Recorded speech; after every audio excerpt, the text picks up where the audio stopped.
I heard someone argue once that sermo would be a better translation of logos. So, I mean, Of what?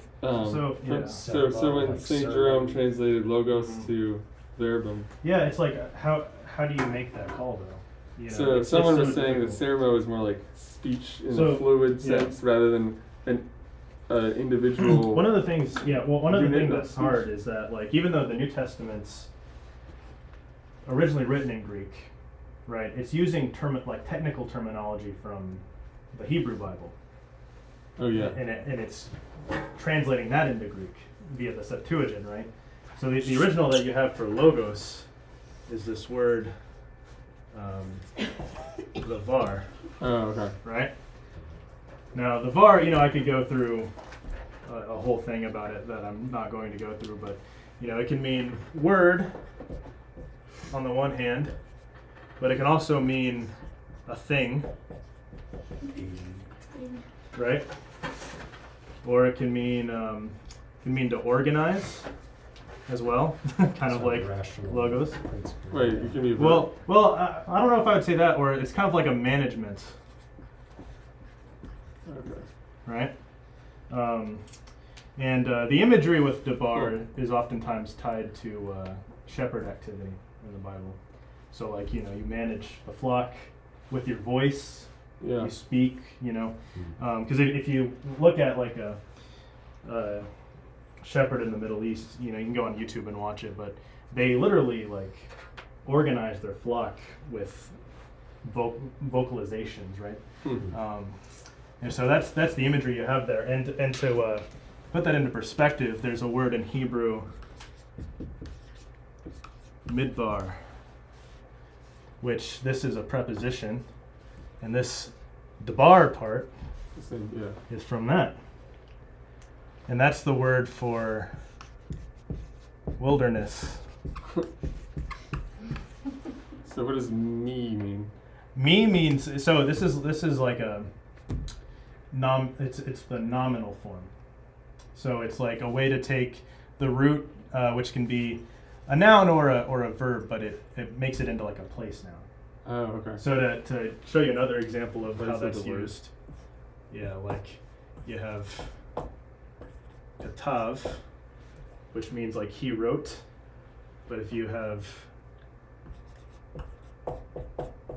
maktab, you have an office Okay. or a library, right? Yeah.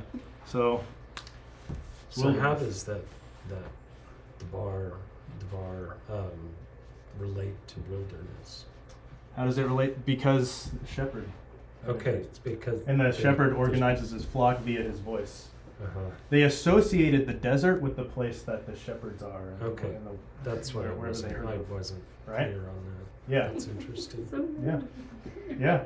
Well, yeah. I mean, it seems random, but if you think about the Exodus, right? Uh-huh. What are are the Israelites They're like in a San flock Diego? of Where are they sheep. at? Yeah. They're in the middle of the desert, right? They're very organized. Yeah. I mean, God's trying. Right? God's law- trying. Yeah. God's commands are He's organized. trying, yeah. Let's put it that way. Yeah.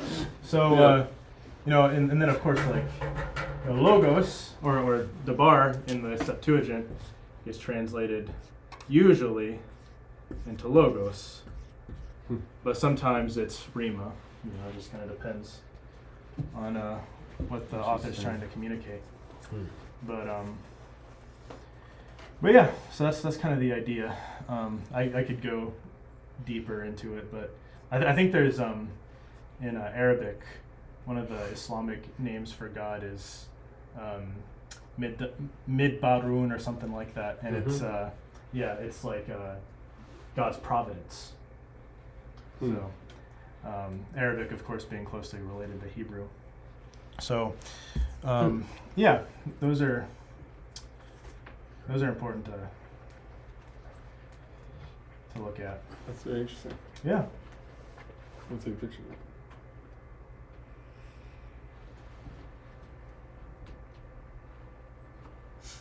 So yeah, when we talk about logos in the Bible, it's very difficult, if not impossible, to not go back here. Of course, there's fallacies that you can create when you do that, but Paul, if you read 1 Corinthians, Paul is trying really, really hard to underline this idea that when a Hellenized person, when they hear the word Sophia or the word logos, that they don't assume that they know what that means. That their assumption isn't what they've been taught in Hellenistic schools. That when they hear logos and when they hear Sophia, Paul's wanting them to hear something very specific, you know? And for Paul, it's the teaching of the Old Testament. And that's why this is important, you know? Yeah. So, And yeah, same thing. So Paul's trying to get them. It's not a personification. It's a. well, it's not something taught by God or the wisdom of God. Well, he tells them straight up, like, the wisdom of the world is God's foolishness, Mm-hmm. and the wisdom of God is human foolishness. Mm-hmm. You know, so you can't mingle the two together. And there's another text. I don't want to hold you guys up, but there's another text, the prologue to Sirach, which I ought to bring sometime because it kind of illustrates this point. But if you read the prologue to Sirach, he says to take care because they're reading a translation. He's telling you ahead of time that this is a translation from Hebrew into Greek. And he says the reason to be careful is that while they took diligence to translate it well, there's a couple of places in there where it was rendered imperfectly. Mm-hmm. For what was originally expressed in Hebrew does not have the same sense in any other language. Not just the present writing, which is the book of Sirach, but the law and the prophets and the other writings, the entire Bible, right? Now, this isn't to say that Hebrew is some mystical language that that's not what he's saying. What he's saying is that when I talk about Sophia, I'm just going to write it in English. When I talk about Sophia, what I mean is the Torah, which is very clear in Sirach, as it's clear in Proverbs. And when I say, whatever, if I say logos, right? It's the word of God, or it could be like Devar Yahweh, right? So It's interesting you bring up Torah because I was just thinking about how, you mentioned last week that the Latin word Lego and the Greek word Lego are related. yeah, Well, lex, meaning law, Mhm. obviously comes from that word. exactly. Yeah, no, that's a very And interesting point. Yes. So I was thinking, like, Mhm. if the word lex hadn't already been associated with the Torah and with Roman written law, which is a very different thing from management of sheep, yeah. like it maybe Yeah. in primitive Latin that would have been the right translation of. Well, and that's something interesting too, because the Romans, before they were heavily Hellenized, they had a very similar society to agrarian Bedouin style shepherds. Like the paterfamilias and the ab of a Bedouin tribe are virtually the same function. The Romans were very familiar, like tribal in that sense. Yeah, right? they certainly were. And less high philosophical the way the Greeks were, and less centered around city-states and things like that. Mhm. So that's a very important point. And lex, I think, is a really good way to think about how Latin can inform, Latin's really important, really.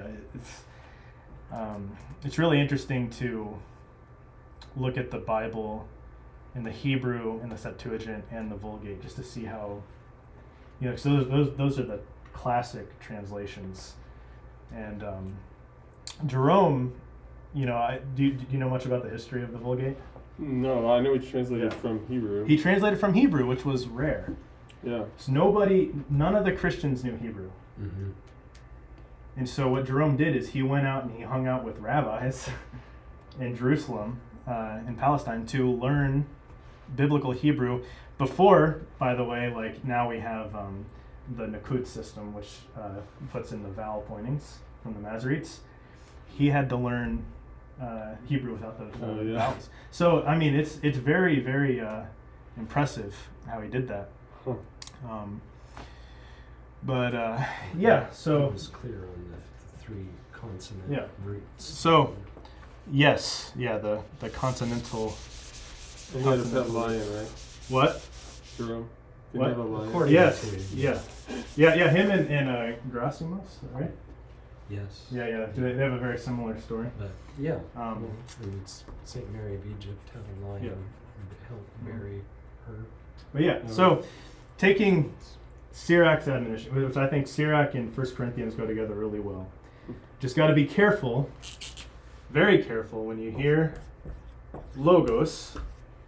The first thing that you should think of in a biblical setting is not Heraclitus, Mm-hmm. right?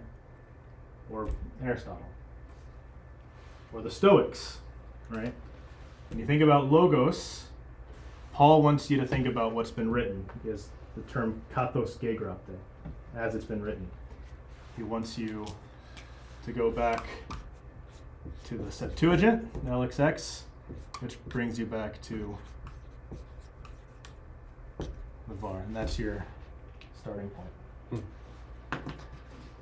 Thank you. There you go. Yep. That's fascinating. Cool, guys. I'll see you next week. Have a good one.